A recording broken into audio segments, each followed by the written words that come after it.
Who in the world would not want to see this?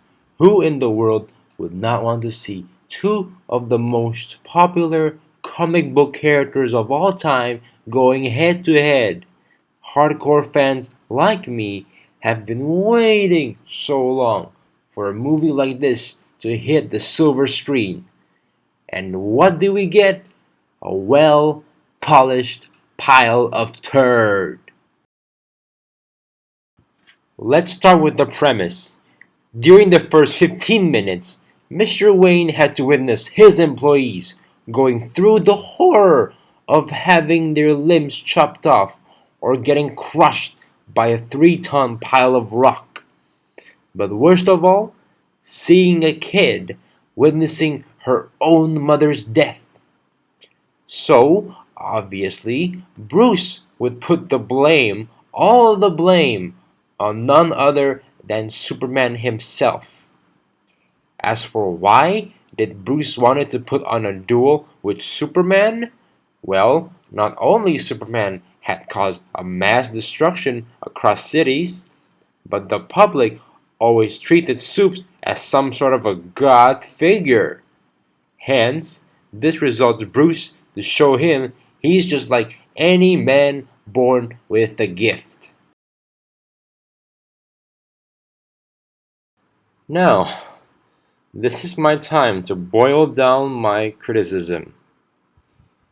You might be asking, why Superman felt the need to throw punches at a masked vigilante? Batman?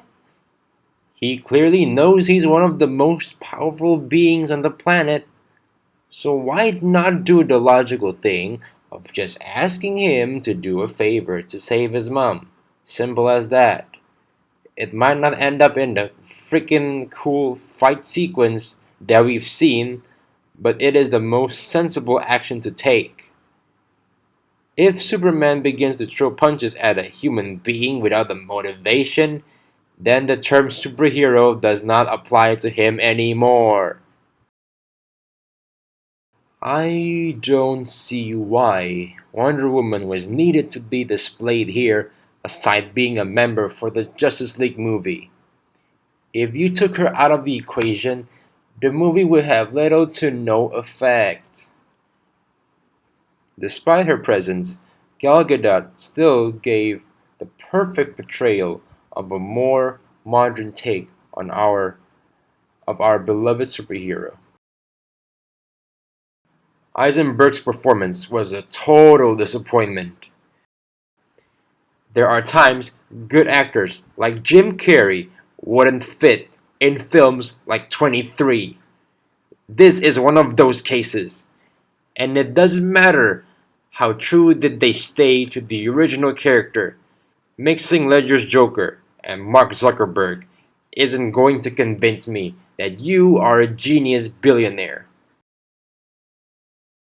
I've always loved Hans Zimmer until he stepped in to compose this soundtrack. I might be the few people to think this is one of his worst next to the Amazing Spider-Man 2 soundtrack. Yes, the Wonder Woman theme does kick butt, but that's just about it. The rest are just as forgettable as the typical overdramatic Hollywoodized film scores you've heard billions upon billions of times. But one of the aspects of BVS that I cannot forgive is its climax. The last 15 minutes, or some people would like to call it the final battle, has nothing to do with anything other than bringing in DC's Holy Trinity together and a setup for the upcoming Justice League. Also, from a logical standpoint, there's no way Doomsday is the end result by combining Luthor and Zod's DNA. How is that even a good origin towards one of the most badass DC villain? There are more criticisms, but at least I had covered the major issues. Snyder himself sure is a mastermind of creating unique visuals here and there, and there you can conclude everything wrong with Batman v Superman. Zack Snyder is clearly in the wrong position. That's all I have to say. Let's just hope Suicide Squad will redeem the DC Extended Universe. Thank you for listening, and have a great day.